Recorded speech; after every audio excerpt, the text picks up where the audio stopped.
Subscribe करें और bell दबाएं ताकि कोई खबर रह न जाए।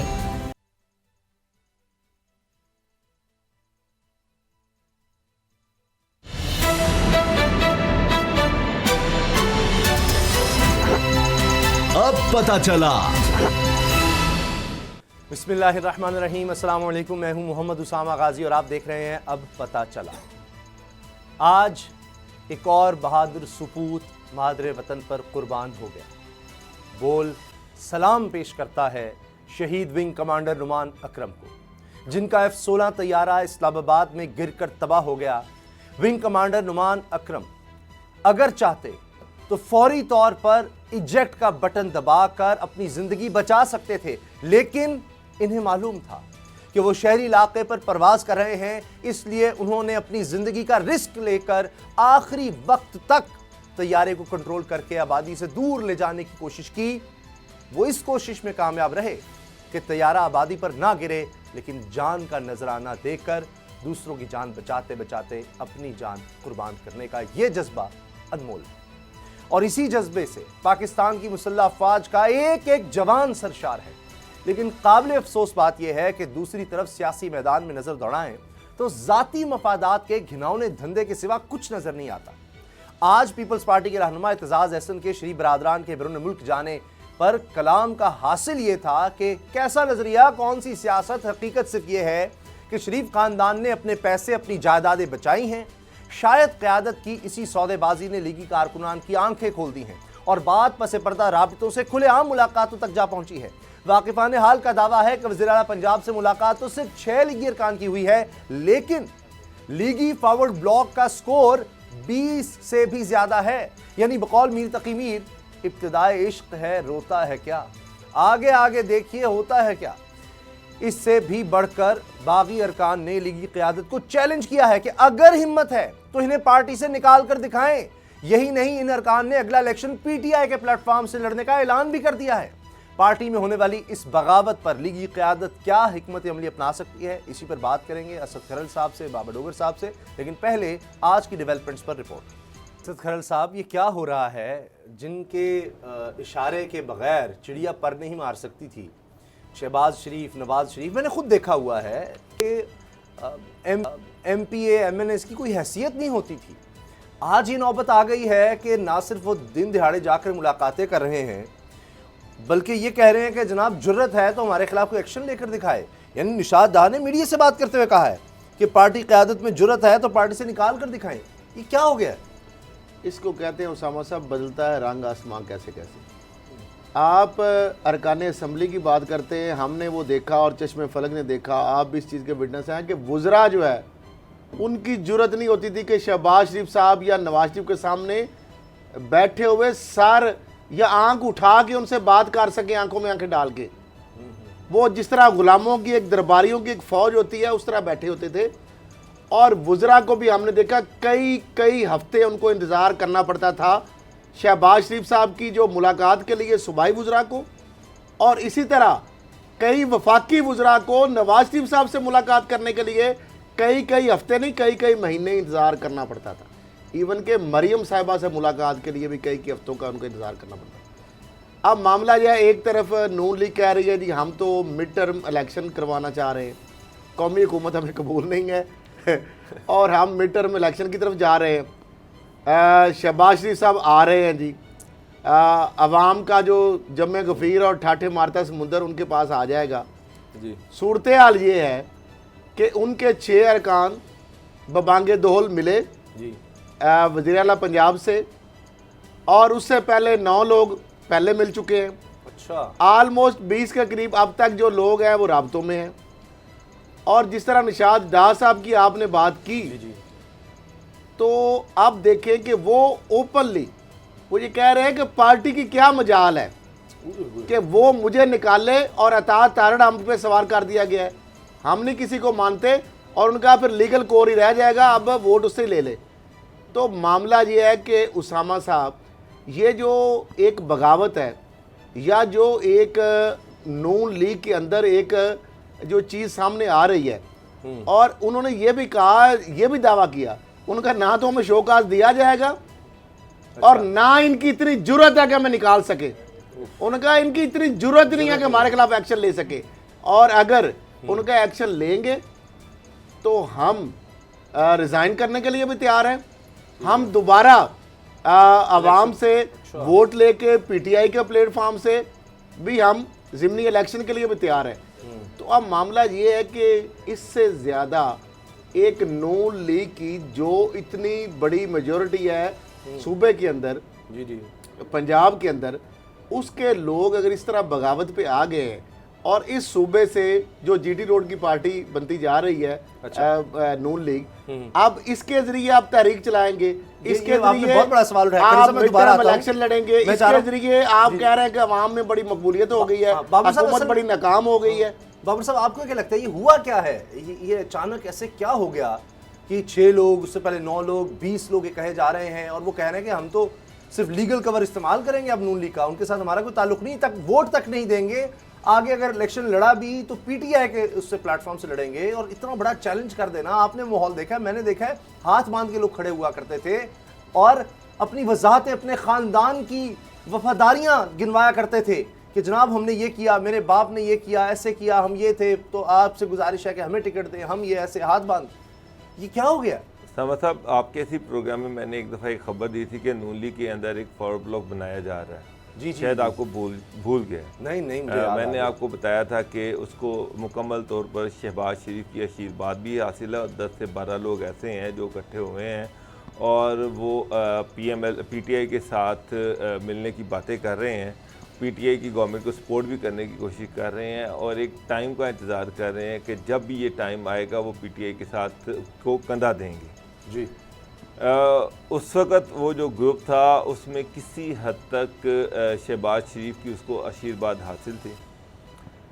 ये ग्रुप क्यों बना? ये ग्रुप इसलिए बनाया गया कि पीटीआई जो है वो चौधरीज़ की जो ब्लैकमेलिंग है उससे बहुत ज़्यादा तंग आ चुकी हुई है कि 4 ज़िला वहाँ पर उनकी मर्ज़ी के बंदे, बेतहाशा फंड्स, उनकी मर्ज़ी के फंड्स और सारा कुछ। अच्छा, इससे नून लीग जो है वो जिन लोगों से वो रायतें लेना चाह रही है वो मज़ीद रायतें लेना चाह रही है कि ठीक है, इस गवर्नमेंट को हम सपोर्ट भी करेंगे, इसको गिरने भी देंगे, और हम जहाँ पर हमारे बंदों की ज़रूरत पड़ेगी हम बंदे भी दे देंगे। अब ये निशात डाहा साहब को भी पता है, ये सभी को पता है कि मेंबर डिस्क्वालीफाई नहीं हो सकता, सिर्फ 2 सूरतों में डिस्क्वालीफाई हो सकता है। एक, नो कॉन्फिडेंस की मूव में अगर वज़ीर आला को आप वोट डालना है, वो ओपन वोट होता है, तो उसमें आप जानबूझ कर गायब रहें या वज़ीर आला को वोट ना डालें, तो तब आप डिस्क्वालीफाई होते हैं। अच्छा, वो तो मोमेंट आनी नहीं, वो वक्त ही नहीं आना। या दूसरा वक्त ये है कि जब बिल पास कराना हो तो मनी बिल का एक इशू आता है, वो भी बहुत दूर है। और पार्टी पॉलिसी के खिलाफ अगर आप पार्टी पॉलिसी के खिलाफ अगर आप सपोर्ट करते हैं तो फिर ये वो अभी बहुत दूर है। उसके अलावा तो कोई दूसरा तरीका किसी को डिसीट करने का ना है, ना किसी पार्टी के पास तरीक़ाकार है, ना इलेक्शन कमीशन के पास तरीक़ाकार है। तो वो जब आएगा, पार्टी से तो निकाल नहीं सकते, मतलब शो कॉज नोटिस भेज देंगे जी आप ये किस तरह जा रहे हैं, और ये वो पार्टी के अंदर, मतलब एमएनए एमपीए तो वो रहेंगे। सर एमपीए रहेंगे, पार्टी से निकालेंगे, लेकिन ये पार्टी से निकलेंगे भी नहीं, ये भी मैं आपको बता दूं, ये पार्टी से निकलेंगे भी नहीं, ये इधर ही रहेंगे, यहीं पर रहेंगे। हाँ, ये हुआ है कि उस्मान बुज़दार साहब ने तमाम जो डिप्टी कमिश्नर थे उनको गवर्नमेंट ने फ़ोन कर दिया कि इनको 10-10 करोड़ रुपए के डेवलपमेंट के बजट दे दें। उस 10 करोड़ रुपए में 1-1 करोड़ रुपया इनको भी बच जाएगा और बाकी कुछ हल्के में लग जाएगा। ये तो सर फिर हॉर्स ट्रेडिंग टाइप ही चीज़ हुई ना, कि आप ये लोगों को अब पहले देखें, पहले ये था कि जी इनको इमरान खान से मिलाया जाएगा, फिर छोड़िए पार्टी के अंदर ये एक चीज़ ये मुशावरत की गई कि अगर इमरान खान से मिलाया गया तो इमरान खान तो हमेशा सारी उम्र इस चीज़ के मुखालफ रहे हैं। इवन उन्होंने केपी के असेंबली में भी ये कहा था कि जनाब जब नून लीग ने कहा था कि हम इनके खिलाफ अदम इत्मीनान लेके आएंगे, तो उन्होंने कहा इसका मतलब ये है कि आप तुम हॉर्स ट्रेडिंग करोगे, हमारे बंदे खरीदोगे, यही कर सकते हो। ये उनकी स्टेटमेंट ऑन रिकॉर्ड है। तो इमरान खान साहब इस पर खासा अर्सा इस पर डिस्कशन जारी रही। उस पर इमरान खान साहब ने कहा कि मैं तो इस हॉर्स ट्रेडिंग में शामिल नहीं होऊंगा, अच्छा मैं नहीं आऊँगा। उसके बाद फिर उस्मान बुज़दार साहब और कुछ देखे चेहरे और कुछ शहबाज शरीफ साहब की मेहरबानी कि ये एक ऐसा ग्रुप बना है कि अब पीटीआई अपने आप को थोड़ा सा सिक्योर समझेगी पंजाब में, और वो जो ब्लैकमेलिंग उस तरह से ब्लैकमेलिंग नहीं होगी जिस तरह से ब्लैकमेलिंग होती रही है।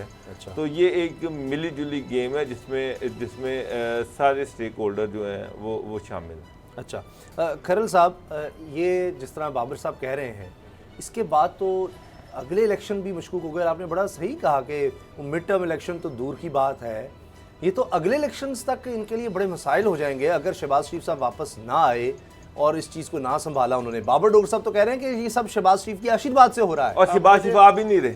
अच्छा, चलो जी। मैंने आपसे कहा था कि 27 तारीख को आएंगे, आज मैंने कंफर्म किया वो 27 तारीख वाला मसला भी अब नहीं है। अब वो कह रहे हैं कि जब मियाँ साहब का ऑपरेशन होगा तो उसके बाद ही आएंगे। अब ये ऑपरेशन कब होगा उसकी कोई डेट नहीं है।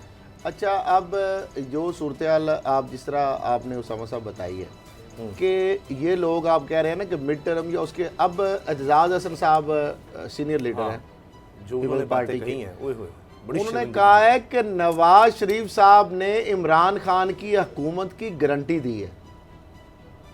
अब ये मुझे बताएं, अब शहबाज शरीफ साहब ने इस तरह डोगर साहब बता रहे हैं, उसमें गलत बात नहीं है कि बिल्कुल काफ लीग की ताकत को कम करने के लिए या उनको यानी कमज़ोर करने के लिए, उनको डिच करने के लिए, क्योंकि नून लीग ने काफ लीग को वजारत आला की ऑफर की जो चौधरी बरादरान ने ठुकरा दी। अब उसके बदले के लिए पहले भी जिस तरह मैंने प्रोग्राम में कहा था कि उस्मान बुज़दार साहब को वज़ीर-ए-आला रखने के लिए शहबाज शरीफ साहब ने अपने जो कॉन्फिडेंट लोग हैं उनको बाकायदा कहा था कि आपने पीटीआई की हुकूमत को पंजाब में कायम रहने देना है, और अगर उस्मान बुज़दार के खिलाफ अगर ऐसी सूरत हाल पैदा हुई कि अदम एतमाद की तहरीक आई तो फिर भी हमने उनको सपोर्ट करना है, उस्मान बुज़दार को हमने रहने देना है हर सूरत में। अब मुझे ये बताएं कि अगर PMLQ की इसमें मतमा नज़र ये है नून लीग का कि उसकी ब्लैकमेलिंग से निकालने के लिए पीटीआई की हुकूमत या सरदार उस्मान बुज़दार को कामयाब या उनको ताकतवर करना है, उधर से नवाज शरीफ साहब ने इमरान खान की हुकूमत की जिस तरह एजाज साहब ने गारंटी दी है, तो मिड टर्म इलेक्शन की बजाय ये 2023 के बाद भी मुझे तो पीटीआई नजर आ रही है, जो सूरत हाल नजर आ रही है। अभी मैं आपको बताऊं कि कुछ दिन कबल एक तो चौधरी ने ओपनली गवर्नर हाउस में पीटीआई के कुछ लोग थे या PMLN के कुछ लोग थे जिन्होंने PMLQ ज्वाइन की थी। उसके बाद चौधरी ने एक खाना भी दिया जिसमें PMLN और पीटीआई के MNS और MPs जो थे उन्होंने शिरकत की। तो चौधरी भी आहिस्ता आहिस्ता अपना दायरा कार बढ़ा रहे थे, अपना इन्फ्लुएंस बढ़ा रहे थे, और इवन गवर्नर हाउस में जो सेरेमनी हुई थी जब चौधरी प्रिविलेज एक्टिंग गवर्नर थे तो पीटीआई ने खासी रिजेंटमेंट शो की थी। तो अब ये उस चीज़ का भी एक टाइमली जवाब है कि अगर आप हमारे बंदे तोड़ने की कोशिश करेंगे या अगर आप नून लीग या पीटीआई की तरफ आप हाथ बढ़ाएंगे तो फिर उसका जवाब ये कि हमारे पास तादाद पूरी है, ठीक है, हमारे पास भी लोग पूरे हैं। यानी आपस में भी एक जो इत्तेहादियों के दरमियान भी एक मामला एक रस्साकशी चल रही है। अच्छा, क्यू लीग, एन लीग और पीटीआई के दरमियान पंजाब में ख़ास तौर पर यही जमातें जो इस वक्त मुख्तलिफ नज़र आ रही हैं अपने अपने एजेंडे पर या एक दूसरे के लोग तोड़ने की कोशिश है, यही जमातें क्या जनूबी पंजाब के मामले पर एक होंगी? क्योंकि पहली दफ़ा यह हुआ है कि बाकायदा कौमी असम्बली में अब बिल पेश किया गया है जनूबी पंजाब का सूबा अलग से बनाने के लिए। अब ये भी गिला किया है शाह महमूद कुरैशी ने कि जनाब हमने तो चले मंशूर में जो बात कही हम तो उसकी तरफ बढ़ रहे हैं, कोशिश कर रहे हैं, लेकिन दूसरी तरफ नून लीग के पास 2/3 अक्सरियत थी, उन्होंने काम नहीं किया। तो अब ये जब ये बिल पेश करने का उन्होंने ऐलान कर दिया है तो ये बहुत बड़ी बात है। अब आने वाले दिनों में तो ज़ाहिर मुशावरत के बाद ये कभी ना कभी तो उनको पेश करना पड़ेगा जब इतनी बड़ी स्टेटमेंट दे दी है और इजलास भी इमरान खान साहब कर रहे हैं। देखिए उसामा साहब, वज़ीर आज़म ने इस हवाले से इजलास किया और उस इजलास में ख़ास तौर पर उसमें चीफ सेक्रेटरी, IG, वज़ीर आला पंजाब और वफाकी और सूबाई वुज़रा भी मौजूद थे जो कि साउथ पंजाब से तल्लुक़ रखते हैं, और उसके अंदर शाह महमूद कुरैशी जो है वो भी थे। उसके अंदर फ़ैसला ये हुआ पहला तो कि पहले ये डिसाइड नहीं हो पा रहा था कि साउथ पंजाब का जो सूबा है या उसका सेक्रेटेरिएट है वो मुल्तान में बनेगा या बहावलपुर में। अब वहाँ पे जो ज़्यादातर लोगों ने तो ये मुल्तान की सपोर्ट की, लेकिन बहरहाल वज़ीर आज़म साहब ने कहा है कि नहीं, ये बहावलपुर के अंदर ये सेक्रेटरी, क्योंकि बहावलपुर एक अलग से रियासत हुआ करती थी, वहाँ वादा भी किया 3.5 था। अरब रुपया उसके अभी खरल साहब कितना मुश्किल होगा ये, क्योंकि अभी तो ये ना तहरीक इंसाफ ने ऐलान तो कर दिया कि जी कौमी अभी असम्बली वो में कह रहे लेकर हैं आएंगे, बिल अभी लेके आएंगे और अब कह रहे साथ हैं उनका मुशावरत करेंगे। जमातों की जो हमायत हमें होगी, Opposition अब अपने होती लोग- है नहीं होती, फिर उसके बाद 3.5 अरब का बजट अभी ऐलान किया तक रखा गया है। सेक्रेटेरिएट के लिए है ये। 13,500 सेक्रेटरीट के लिए जो मुलाजमतें होंगी, एडिशनल आईजी वहाँ पे होंगे, एडिशनल चीफ सेक्रेटरी होंगे, वहाँ पे एक सेक्रेटेरिएट कायम किया जाएगा, इमारत बनेगी, स्टाफ भर्ती किया जाएगा, बजट मुख्तस किया जाएगा, वेन्यू का डिसाइड होगा। तो ये बहुत एक लंबा प्रोसीजर है और बिल जो पास होना जो पेश होने की बात है वो अभी बिल पेश होगा। फिर उसके बाद अल्टीमेटली ये सूबाई असम्बली के अंदर भी बिल आएगा और ये सारी चीज़ें एक मरलावार है और इसके लिए बड़ा टाइम लगेगा। इमरान खान साहब ने ये कहा था कि 100 दिन के अंदर अलग जनूबी सूबा पंजाब जो बनाने की उन्होंने ऐलान किया था। अब शाह महमूद कुरैशी साहब कह रहे हैं कि बिल्कुल जनाब अमली जामा उसको पहनाने का वक्त आ 2/3 गया है। मेजॉरिटी चाहिए जो इनके पास दूर दूर तक नहीं है। और तो अब यही ना चीजें सिर्फ कौमी हैं कि- असम्बली में, पंजाब असम्बली, दोनों जगहों पर 2/3 अक्सरियत चाहिए इनको, वो तो है नहीं। बाबर साहब आपको क्या लगता है कि ये बाकी सिंसियर है? देखिए कोई छोटी बात नहीं है कि ये ऐलान होना कि जी हम बिल लेकर आ रहे हैं और उस पर मुशावरत करेंगे। मसला ये है कि अभी तो बड़ी इसमें चीज़ें आएंगी। पहले तो यही झगड़ा होगा कि जनाब उसमें दारुल हुकूमत क्या होगा, सूबाई दारुल हुकूमत वो भावलपुर होगा, मुल्तान होगा, भावलपुर की रियासत को अलग किया जाए, उसमें क्या क्या शामिल किया जाए। ये इतना आसान काम नहीं होगा, लेकिन ये है कि नेक नियति जाहिर कर दी तहरीक इंसाफ ने। देखिए उसामा साहब, आज पीएम ने जो मीटिंग की है जिसमें उन्होंने भावलपुर को जनूबी पंजाब का दारुल हुकूमत डिक्लेयर करने का ऐलान किया कि और उस पर साथ साथ बिल लाने की बात की है, इससे खासी कंट्रोवर्सी फैली है। ख़ास से क्योंकि पहले ही 2 अलग-अलग करारदादें पास हो चुकी हैं। भावलपुर की अलहदा पास हुई, मुल्तान की अलहदा पास हुई है। पीटीआई के अंदर इसमें बहुत ज़्यादा डिवीज़न है। पीटीआई के अंदर एक बहुत बड़ा तबका ऐसा है जो ये चाहता है कि मुल्तान हेड ऑफिस हो, उसका दारुल खिलाफा हो, और जनूबी पंजाब का दारुल खिलाफा मुल्तान हो।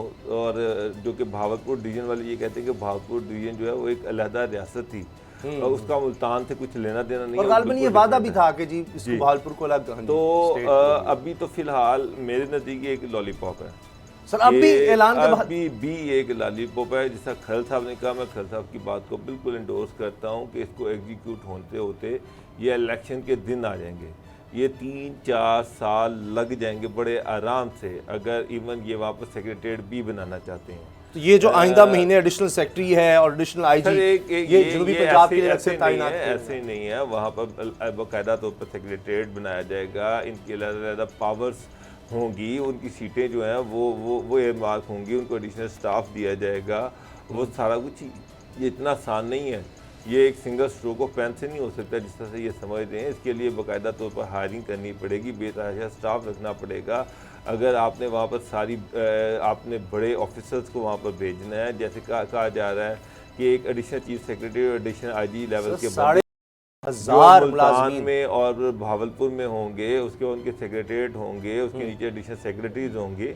तो ये इतना आसान काम नहीं है। और पहले आप कह रहे हैं कि अभी तो एक ही जमात तहरीक इंसाफ के अंदर इतने ज़्यादा इख्तलाफात हैं कि क्या होगा, इसकी जो मेन चीज़ें हैं। ये तो कहते हैं जी जनूबी पंजाब का सूबा बनना चाहिए, इस पर सारे बस इसमें कैसे इसके बाद लोकल- नून लीग को, लोकल- पीपल्स लोकल पार्टी को लोग बना हैं। सकेंगे। इसमें लोकल लोग हैं जो अपनी सियासत चमकाना चाह रहे हैं। ताहिर बशीर चीमा साहब या तारिक बशीर चीमा साहब वो अपनी सियासत चमका रहे हैं। इसके अलावा मुल्तान से जो पीटीआई के एमपीज एमएनएज हैं वो अपनी लहदा से सियासत चमका रहे हैं। तो ये अल्टीमेटली ये मेरे नज़दीक तो अभी तक ये एक लॉलीपॉप है जिस पे एग्जीक्यूशन इतनी आसान नहीं है। ये बड़ा टाइम लगेगा और ख़ास तौर पर बिल की जो बात है, एक माइनॉरिटी गवर्नमेंट है, इसके पास मतलूबा अक्सरियत है ही नहीं है, ना पंजाब असम्बली में है ना नेशनल असम्बली में है। तो किस तरह से ये वो बिल पास करवा लेंगे अपनी मर्जी के? मेरा मतलब है कि लेजिस्लेशन इससे पहले करारदाद तो पास हो चुकी है, पीएमएलएन करवा चुकी है, जिसमें भावलपुर सूबा अलहदा है, मुल्तान सूबा अलहदा है। अगर आप भावलपुर सूबे अगर आप ये करारदाद लेके जाते हैं कि भावलपुर को दारुल खिलाफा बनाया जाए, तो उसकी दारुल हुकूमत बनाया जाए, तो नून लीग इस पर कभी भी नहीं मानेगी, ना फिर पार्टी मानेगी, और इवन पीटीआई भी नहीं के लिए भी मानना ये बड़ा मुश्किल हो जाएगा। मेरा मतलब जो बंदा मियाँ वाली में बैठा हुआ है वो भावलपुर कैसे जाएगा? उसके लिए लाहौर और भावलपुर दोनों बराबर हैं। तो ये एक फिर नया आपका ख्याल है कि एक ये होगा नया कि शोशा दो है। सूबे बना दिए जाएं जनूबी पंजाब में, एक मुल्तान एक बहावलपुर। सर करारदादें तो यही पास हुई हैं और ऐसे ही हकीकत भी यही कि बहावलपुर जो सूबा है, बहावलपुर जो स्टेट है, उसके लोग किसी सूरत में सराकी सूबे का हिस्सा नहीं बनना चाहते और सराकी सूबे वाले जो हैं वो बहावलपुर को दारुल खिलाफा नहीं बनाना चाहते। तो ये इतनी सीधी और आसान बात नहीं है कि जो पेंडोरास इस तरह बॉक्स से लग रहा है approval हो मुझे, जाएगी ऐलान इस तो तरह कर से। दिया है, अब देखते हैं बिल तैयार का मुशावरत शुरू होगी तो क्या क्या मरहले होंगे, लेकिन चलें ऐलान तो किया, कम से कम के कह सकेंगे देखें जी हमने तो अमल दरामद जो कहा था मंशूर में उस पर कोशिश कर दी है। ब्रेक के बाद बात करेंगे चीनी बहरान की रिपोर्ट। इमरान खान साहब बहुत ज़्यादा इस पर नाराज़ नजर आए हैं कि बहुत देर हो गई, 1 हफ्ते की मोहलत मजीद उन्होंने दे दी है। और जहांगीर तरीन साहब ने इतनी बड़ी ऑफर की कि 67 रुपये किलो वो कह रहे थे बगैर टेंडर के मैं चीनी देने को तैयार हूँ यूटिलिटी स्टोर पर। तो क्या ये सियासत की नज़र कर दिया गया, अब क्या 90 रुपये खरीदेंगे? ब्रेक के बाद बात करेंगे।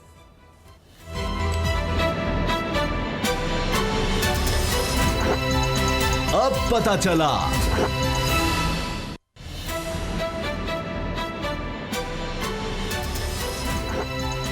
अब पता चला। चीनी बहरान का कब से सुन रहे हैं और हम भी अपने प्रोग्राम में शदीद तनकीद करते रहे हैं कि इमरान खान साहब कहते तो हैं कि इसकी रिपोर्ट सामने लाई जाए और जो भी इसमें मुलव्वस होगा उसको सज़ा दी जाएगी और इससे मैं पीछे नहीं हटूंगा। और जिसने नुकसान पहुंचाया मुल्क को, कौम को और उनको लूटा है उनको नहीं छोड़ा जाएगा। लेकिन ये रिपोर्ट 1 महीने से भी ऊपर हो चुका है कि अब तक सामने नहीं आ रही। इब्तदाई रिपोर्ट जो आई थी उस पर तहफ़्फ़ुज़ात का इजहार किया इमरान खान साहब ने, कहा जी इसमें कुछ इसको ये नहीं, इसमें कई सवाल उन्होंने ऐड किए, इन सवालों के जवाब भी चाहिए। अब उन्होंने 1 हफ्ते की डेडलाइन दे दी है कि हर सूरत 1 हफ्ते के अंदर अंदर ये फाइनल रिपोर्ट वज़ीर आज़म को पेश की जाए। एक और जो स्कैंडल बन गया जहांगीर तरीन साहब के साथ वो ये है कि यूटिलिटी स्टोर कॉरपोरेशन को उन्होंने ऑफ़र की कि 20,000 टन चीनी वो 67 रुपये किलो के हिसाब से देने पर तैयार थे यूटिलिटी स्टोर को। अब वो मीडिया में बात आ गई और लोगों ने कहा कि जनाब ये इनको कोई फेवर दी जा रही है। इस पर जहांगीर तरीन साहब नाराज़ हो गए, उन्होंने कहा मामला तो इसके बरक्स था, मैं तो फ़ायदा देना चाह रहा था मुल्क और कौम को। अब उन्होंने ये ऑफ़र वापस ले ली है। खरल साहब, तो ये बज़ाहिर तो ये लग रहा है 67 रुपये क्या कोई और दे सकता है? टेंडर का मतलब ये है कि एक ओपन टेंडर आएगा, यूटिलिटी स्टोर कहेगा जनाब हमने इतने 1000 टन चीनी चाहिए, बताएं कौन कितने की, इस मेयार की चाहिए, कितने की देगा। तो कोई ऑफ़र कर सकेगा 67 रुपये के लिए? देखिए मामला ये है कि जहांगीर तरीन साहब, ये देखिए सरमायादार और ये बिजनेसमैन जो होता है ना, ये हमेशा अपने फ़ायदे की बात करता है और इसीलिए कहते हैं कि बदकिस्मत वो कौम होती है, वो मुल्क होता है जिस पे कोई ऐसा सरमायादार जो है इक़्तिदार पे विराजमान होता है। इसलिए सरमायादार जब भी इक़्तिदार में आता है वो उसका हर उठने वाला जो कदम होता है वो अपने फ़ायदे और कारोबार के मुनाफे के लिए, ना कि मुल्क और अवाम के लिए होता है। ये मैं एक मिसाल दे रहा हूँ, जो कारोबारी लोग अगर इक़्तिदार में आ जाएँ, वो नवाज शरीफ हो, वो जरदारी हो या वो जहांगीर तरीन हो। जहांगीर तरीन अभी इक़्तिदार में तो नहीं है, लेकिन इक़्तिदार के ईवानों में जाहिर बात है उनका बहुत नहीं। खरल साहब मुझे बताएं, कुर्बत 67 है। रुपये से नीचे आपको लगता है कि कोई दे सकता है? देखिए 67 रुपये का अब मामला ये है कि ये एक है बहाना, असल में इससे भागना था उन्होंने। अब उन्होंने एक खबर को बुनियाद बना करके जनाब ये प्रोपेगेंडा किया जा रहा है। भाई अगर आप गुड फेथ में 67 रुपये चीनी का आपने एक ऑफर की यूटिलिटी स्टोर कॉरपोरेशन को, आप वज़ीर आज़म इमरान खान साहब के बड़े कॉन्फिडेंट है, बाएतमाद साथी हैं, आप उनके खिलाड़ी हैं बड़े अहम, तो आपने इन गुड फेथ मान लिया कि ठीक है जी आपको आवाम का बड़ा दर्द है, आपको हुकूमत के जो अच्छे जेस्चर के लिए आपने अपना नफ़ा कुर्बान किया और आपने 67 रुपये के हिसाब से ऑफ़र दे दी 20,000 टन की जी। अब मुझे ये बता दें कि इस एक ख़बर से आपने फौरी तौर पर लेटर लिख मारा है कि जनाब मुझे आप कबूल नहीं है, मैं अपनी ये पेशकश वापस लेता हूँ जी। तो ये क्या खबर भी खुद ही लगवा दी हो। बस मामला ये है कि ये बिजनेसमैन लोग हैं, बड़े जालिम हैं। एक दूसरा सवाल भी है, उस पर भी आता हूँ। बड़े बेरहम है उसामा साहब, अगर उन्होंने देनी है तो फिर वो खबर की बजाय कहें कि ठीक है आप अपना जो मर्जी करते रहे, चलो टेंडर आ जाए। बाबर साहब क्या हाल है इसका? समझ नहीं आ जाएगी कि अगर 67 रुपए एक बंदा चीनी दे रहा है, हाँ जी, तो और ये उस तो पर अच्छा अगर हुकूमत सब्सिडी दे देगी 7 रुपए किलो, तो 60 रुपए की चीनी आपको यूटिलिटी स्टोर में, या बहुत महंगी भी तो 65 की मिल जाएगी, बाजार में तो 90 की हुई पड़ी। तो इस पे कौन तनकीद कर सकता है? साहब 70 रुपये से चीनी स्टार्ट हुई, 90 रुपये चली गई, इतना शोर मचा। इसके बाद ये कि जी गवर्नमेंट ने रिपोर्ट इंक्वायरी कमेटियां बिठाई, FIA की, सर, उसके अब बाद इजलास में इमरान खान साहब ने खरी सुनाई है मुतलका हुकाम को आ गया, कि रिपोर्ट हर दो। चीज़ आ गई। अब जब चीनी 90 रुपये किलो पहुंच गई तो अब जहांगीर तरीन साहब को एकदम, जब उनका बहुत ज़्यादा नाम आया हर तरफ से, हर मीडिया में, अपोजिशन की तरफ से, जब उनका नाम आना शुरू हो गया तो उन्होंने एकदम ये ऑफ़र कर दी कि जी मैं तो 67 रुपये देना चाह रहा हूँ। फिर दूसरे लम्हे फिर उनको ख्याल आया कि इससे लॉस कितना होगा। उन्होंने उसके बाद साथ ही उन्होंने वो जनाब एक बहाना बनाया और वो उससे भी भागे। बगैर सोचे समझे उन्होंने 67 रुपये कहा होगा। एक तरफ गवर्नमेंट है कि जिसको पता नहीं वो मरीख से लेके आनी है वो रिपोर्ट, वो चांद से लेके आनी है वो रिपोर्ट से, क्या अमेरिकन CIA बना रही है, कौन बना रहा है वो रिपोर्ट जो आज तक प्राइम मिनिस्टर की टेबल तक पहुंच ही नहीं सकी। हाँ, ये ज़रूर पहुंच गया कि जी इसमें जहांगीर तरीन और मखदूम अहमद महमूद के मखदूम क्या नाम है उनका, खुसरो बख्तियार के नाम नहीं है। रिपोर्ट का इतना हिस्सा उनके पास पहुंच गया है इमरान खान साहब के पास कि इन दोनों के नाम नहीं है। बाकी इसी वजह से तो उन्होंने कहा मैं इस रिपोर्ट से इत्तेफाक नहीं करता। उस रिपोर्ट का जो हिस्सा था उससे इमरान खान ने इत्तेफाक ना करके तो नहीं, लेकिन उन्होंने ये कहा है कि जनाब इस रिपोर्ट में दोनों के नाम नहीं है, मैं क्लियरेंस देता हूं इनको।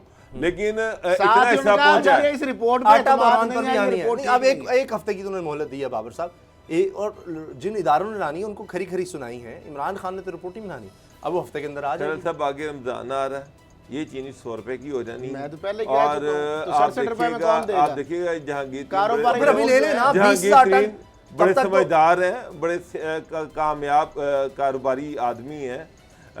उन्होंने देख लिया कि ये चीनी आगे 100 रुपए की होनी है तो मैं 67 रुपए की क्यों दूँ, मुझे क्या ज़रूरत है। वो एकदम उसे भागे हैं वो। और ये चीनी आप देखिएगा 77 रुपये से स्टार्ट हुई और इस शोर में 90 तक पहुंच गई और एक महीने के अंदर ये 100 रुपये की जानी है चीनी। नहीं, लेकिन उन्होंने कहा है कि मेरी मिल्स अब भी ओपन टेंडर के तहत, अब भी अगर टेंडर वो देते हैं तब भी वो तैयार है कि मैं रियायती निर्खों पर फराहम करने के लिए तैयार हूँ। अब यूटिलिटी स्टोर अगर टेंडर लेकर आएगी कि जनाब कौन कौन कितनी कीमत हो सकता है। Open tender sir, open tender का मतलब ये होता है कि सबके साथ मिलके जो भी ओपन रेट होगा, अगर फर्ज करो एक बंदा 90 देता है, एक 88 रुपए देता है, एक 86 देता है, 86 वाले से वो उठाएंगे ना तो वो 67 वाली कहानी तो खत्म होगी ना। हाँ। वो तो ट्रक की बत्ती होगी ना, ट्रक की बत्ती होगी, बिल्कुल। तो मामला ये है कि जब अपने नुकसान की बात आई तो उस वक्त उनको वज़ीर आज़म इमरान खान, हुकूमत की साख कुर्बानी जो है जब देने का वक्त आया तो उस वक्त वो भाग गए। सर वो तो कह रहे मैं तैयार था,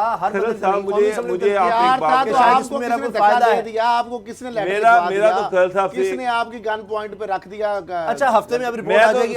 मैं तो एक खल साहब से एक बात बताता हूँ। खल साहब बड़ी इन्वेस्टिगेटिव रिपोर्ट्स करते हैं। खल साहब 2 महीने से ऊपर हो गया है चीनी के स्कैम को। चीनी की कीमत गवर्नमेंट कंट्रोल करने में अभी तक बिल्कुल फेल है, फ्लॉप है। चीनी की कीमत ऊपर गई है, नीचे नहीं गई। लेकिन वो चोर जो चीनी की कीमत बढ़ा रहे हैं, वो मुनाफाखोर, वो कहाँ पर रहते हैं? क्या वो मरीख पे रहते हैं, क्या वो चांद पर रहते हैं? और खल साहब, समा साहब, एक हफ्ता नहीं 10 हफ्ते ले लें, मसला ये वो तो चीनी की कीमत बढ़ाई जा रही है, गवर्नमेंट को पता ही नहीं चल रहा कि वो लोग ना वो गिरफ्तार होंगे ना उनके रिपोर्ट में नाम आएंगे। ये अगर आप खुशफहमी का शिकार हो गए ना कि पाकिस्तान के इदारे इतने ज्यादा ताकतवर हो गए हैं, एक हफ्ते बड़े बड़े माफियाज के नाम वो रिपोर्टों में लिखना शुरू कर देंगे। एक सेक्रेटरी के खिलाफ तो फिर रिपोर्ट आ गई थी पंजाब के किसी सेक्रेटरी कमिश्नर के खिलाफ आई थी। उस बेचारे का कोई लेना देना सरकारी एहलकार, एक ऑर्डर की मार है बेचारा। सारा मलबा केन कमिश्नर पे डाल दिया, उसको चेंज कर दिया। और वो जो जिन्होंने वो भी माफियाज की ख्वाहिश पे तब्दील हुआ होगा यकीनन, वो को किसानों के आपको एक हफ्ते के अंदर गंदम और चीनी बहरान पर रिपोर्ट आती नजर आ रही है? नहीं, मेरा ख्याल तो नहीं आ रही। अगर आएगी भी तो वो अधूरी होगी, मुबहम होगी, उसके अंदर बहुत सारी एम्बिग्विटीज होंगी। वो प्रॉपर जिस तरह इमरान खान ने वादा किया है आवाम से, बहरान में मुलव्वस लोगों को बेनकाब किया जाएगा, देखेंगे वादा है। 2023 तक तो वो लोग सामने नहीं आ सकेंगे, उसके बाद में कुछ कह नहीं। ये कैसे मुमकिन है? वो मैं आप लिख लें बात। सर FIA है, दीगर इदारे इंटेलिजेंस के इदारे हैं, ये तो नहीं हो सकता कि इंटेलिजेंस इदारों ने तो बहुत पहले इमरान खान साहब को बता दिया। वो चीनी जो 42 रुपए की पड़ती है मिल को, अगर वो 85 रुपए की मिल रही है और गवर्नमेंट जो है ना से ये उसका रेट नीचे लाने में नाकाम हुई, बल्कि उसके जिम्मेदारों को अभी तक पकड़ने में नाकाम हुई, और रिपोर्टी हो रही है, तमाम एजेंसी ने अपनी रिपोर्ट दे दी हुई है। तमाम बड़ी एजेंसीज ने इस पे अपनी रिपोर्टिंग करके इमरान खान साहब को फिर ये दे कौन दी सी गई। रिपोर्ट रहती है? अब इमरान साहब उस रिपोर्ट को ना माने तो एक अलहदा बात है। अब FIA की जिम्मेदारी लगाई है, FIA ने भी ऑलमोस्ट अपनी रिपोर्ट मुकम्मल करके दे दी है। अब FIA मेरा ख्याल इस चीज का इंतजार कर रही है कि आगे पीछे वो जिस तरह होता है ना, पहले अगले बंदे को आगाह करना, अलर्ट करना, अब वो क्या कोई एक- रेड करने अब- लगे हैं, आगे पीछे कर ले सामान सारा अब दाब है। हुकूमत एक ऐसी रिपोर्ट का इंतजार कर रही है जो उसकी हस्बे मंशा हो, जिसमें वो जैसे जो शुजा कहते हैं कि मिट्टी पाओ, वो मिट्टी डाली जाए और उसमें किसी का भी नाम ना हो, बस ऐसे ही 2-4 ब्यूरोक्रेट्स हों छोटे छोटे जिन पे मलबा डालकर और इसको ख़त्म कर दिया जाए, और जिन्होंने अरबों खरबों रुपया बनाया, गवर्नमेंट को मामू बनाया, वो यशियाँ करें, अपनी नोट जेबें भरें और निकल जाएं। और चीनी की कीमत नीचे लाने के लिए अभी तक गवर्नमेंट ने क्या किया है? मेरा सवाल तो ये है। चले रिपोर्ट तो जो आती रहेगी वो तो आती रहेगी, एक्सपोर्ट पर पाबंदी इंक्वायरी जो होती रहेगी वो तो एक्सपोर्ट होती पर होगी। पाबंदी लगाई। किसी बड़े उसामा साहब- जखीरानंदोज को पकड़ा गया हो, मुझे- किसी मिल मुझे- ओनर को अगर पकड़ा मुझे- गया हो, एक्सपोर्ट पर पाबंदी किसी ना लगती मुझे- तो ये शायद 100 पर पहुंच गई होती। चीनी, मुझे एक बात ये बताएं, 20,000 टन जो ऑफर कर रहे हैं जहांगीर 3 साल उसामा के बाद साहब, बेच चुके होते। एक मिनट ठहर जाएं। अब कुछ रियलिटीज हैं, अच्छा सर, वो रियलिटीज है, वो देख लें। जल्दी सर ब्रेक आउट। चीनी जो है शुगर मिलों में अजाफी पड़ी हुई है। स्टॉक जो है अगले 10 महीने का स्टॉक जो है अभी पड़ा हुआ है। क्रशिंग सीजन अभी होना है, उसमें मजीद स्टॉक्स आने हैं। एक मुल्क में, एक सूबे में जहाँ पहले ही चीनी इजाफी हो, वहाँ पर चीनी नायाब हो, चीनी महंगी हो, तो ये किस जखीरा अंदोज़ी है। चलें सर, ब्रेक का वक्त है। ब्रेक के बाद बात करेंगे बिल की जो कौमी असम्बली से कसरत राय से मंजूर हुआ है। ब्रेक के बाद इस पर बात करेंगे।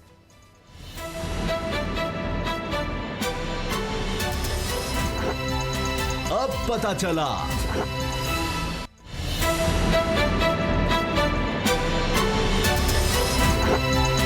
अब पता चला। ज़ैनब अलर्ट बिल कौमी असम्बली से कसरत राय से मंजूर हो गया और इसकी दोबारा मंजूरी दी गई है। इसमें कुछ तब्दीलियाँ की गई हैं और वफाकी वज़ीर इंसानी हकूक़ शहरी मज़ारी साहिबा ने ये ऐवान में पेश किया। अब इसके तहत 3 महीने के अंदर अंदर मुकदमा निपटाना होगा अदालत को। अगर किसी बच्चे से ज़्यादती की जाती है तो 3 महीने के अंदर अंदर उसका फ़ैसला सुनाया जाएगा। इसके अलावा पुलिस को पाबंद किया गया है कि 2 घंटों के अंदर अंदर उन्होंने कार्रवाई करनी है, यानी रिपोर्ट भी दर्ज करनी है बच्चे की गुमशुदगी की अगर इत्तला आती है। वरना इससे पहले होता था कि 1 दिन 2 दिन इंतज़ार किया जाता था कि जी बच्चा कहीं गया होगा, ऐसी किसी गुम गया होगा, आ जाएगा, किया जाएगा, और सिर्फ इसलिए कि उनकी अपनी कारकर्दगी कुछ बेहतर रहे। और इसकी वजह से कई दफ़ा अपने कसूर की जिस तरह बड़े वाक़यात सामने और दीगर जगहों पर, तो ये बड़ी एक नाअहली थी। और अब इसको ये भी कहा जा रहा है कि अब डिजिटलाइज भी किया जा रहा है कि आप ऐप के थ्रू भी फौरी तौर पर अलर्ट जारी कर सकते हैं, माँ बाप भी। खरल साहब, ये तो चलें किसी ना किसी तरह इस पर सारे एग्री कर गए ज़ैनब अलर्ट बिल पर, लेकिन इसमें अब भी एक मामला ऐसा है जिस पर इतराज़ बाज़ लोग कर रहे हैं कि बच्चे के साथ ज़्यादती पर ज़्यादा से ज़्यादा 14 साल कैद है और कम से कम 7 साल की सज़ा है। तो बाज़ लोगों का ये ख्याल है, जिसमें जमात इस्लामी के भी वहाँ पर रहनुमा थे, मौलाना अकबर चित्राली ने कहा कि सज़ाए मौत क्यों नहीं, यानी अगर बच्चा को या किसी को भी कत्ल करता है उस पर तो सज़ाए मौत है, लेकिन ज़्यादती पर सज़ाए मौत नहीं, 14 साल कैद। बिल्कुल, उन्होंने ये जो बात की है उनका बेसिकली मकसद ये था कि इस तरह तो जो ये फांसी की सज़ा जो ख़त्म करके जो दरिंदे हैं जो बच्चों से ज़्यादती करेंगे, कमसन बच्चों से, ये उनको शह देने वाली बात है। दूसरी बात जो उसामा साहब आपने बात की है कवानीन की, जो आपने बात की है कसरत राय से बिल मंजूर हो गया। पाकिस्तान में मामला कवानीन का नहीं है, पाकिस्तान में मामला जो है वो है कवानीन पर अमल दरामद का। बहुत अच्छी बात। मुझे ये बताएं, क्या जिस तरह आप ये आइडियल सिचुएशन बता रहे हैं कि 2 घंटे के अंदर ये रिपोर्ट दर्ज करना पड़ेगी, 3 महीने में 3 महीने में ट्रायल मुकम्मल हो जाएगा, सर, वो, सजा हो जाएगी, दहशतगर्दी में मुझे 7 यही मैं कहना, हाँ जी। दहशतगर्दी की जो कोर्ट है हाँ जी। वो कानून के अंदर है कि 30 दिन के अंदर उसने फैसला सुनाना है और डे टू डे प्रोसीडिंग होनी है जी। तो आपके मुल्क की जो सालों नहीं वजीर होता। आजम जो है साबिक, उनका केस जो है वो उनकी हुकूमत भी रही और वो कई साल हो गए, वो आज तक उसका जिस तरह का सारा मामला हुआ, बड़े बड़े जो दहशतगर्दी के हाई प्रोफाइल केसेस है, इस तरीके से अकाउंटेबिलिटी जो कोर्ट है, अभी सुप्रीम कोर्ट इस पर फैसला भी कर चुकी है कि उसको भी जिस तरह 90 दिन का रिमांड है, फिर वो रेफरेंस है और प्रॉपर उसका भी फैसला जो है 30 दिन के अंदर करने का हुक्म है, उस पर अमल दरामद नहीं होता। इस तरह ANF की जो कोर्ट्स हैं उसके अंदर भी यही मामला है, 14 दिन के अंदर चलान पेश करना होता है, कभी आज तक 14 दिन में चलान पेश हुआ है, 14 दिन का रिमांड होता है, नैब का 90 दिन का रिमांड होता है, कई 3-3 साल रेफरेंस दायर नहीं होते, फर्द जुर्म आयद नहीं होती।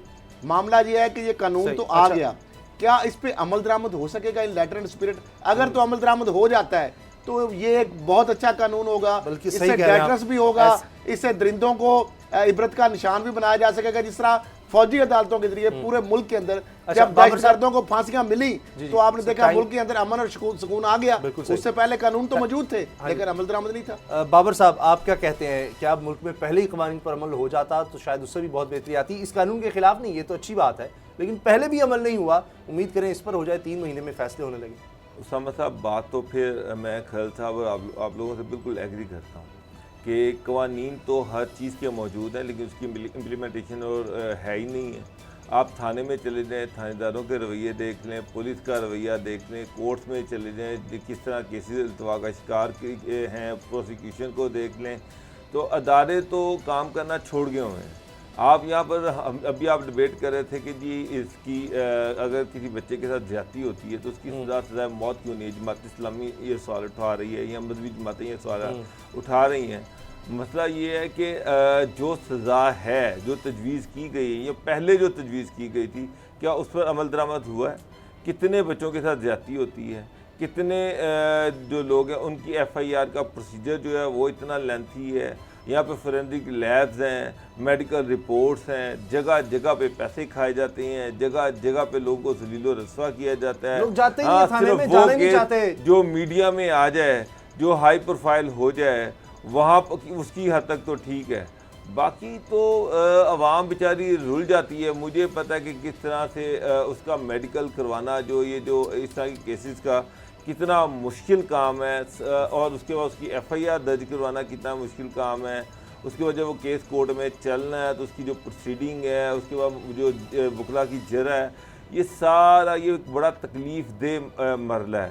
ख़ास तौर पर कमसुन बच्चे जिसके साथ ये फेल होता है, उसकी नफ्सियात पे क्या असर पड़ता है, उसका सोशल जो सर्कल है वहाँ पर उसका क्या इम्पैक्ट आता है, ये बड़ी सारी चीज़ें हैं। गवर्नमेंट को चाहिए कि इन चीज़ों को इंश्योर करे, लोगों की इज्जत नफ्स भी बहाल रहे और जिन्होंने ये जुर्म किया उनको कड़ी सज़ा मिले। कानून के साथ साथ ही हमारा थाना कचहरी कल्चर, इसको भी बेहतर करने की ज़रूरत है। प्रोग्राम देखने का बहुत बहुत शुक्रिया, दुआ में याद रखिएगा, इजाज़त दीजिए, अल्लाह हाफ़िज़।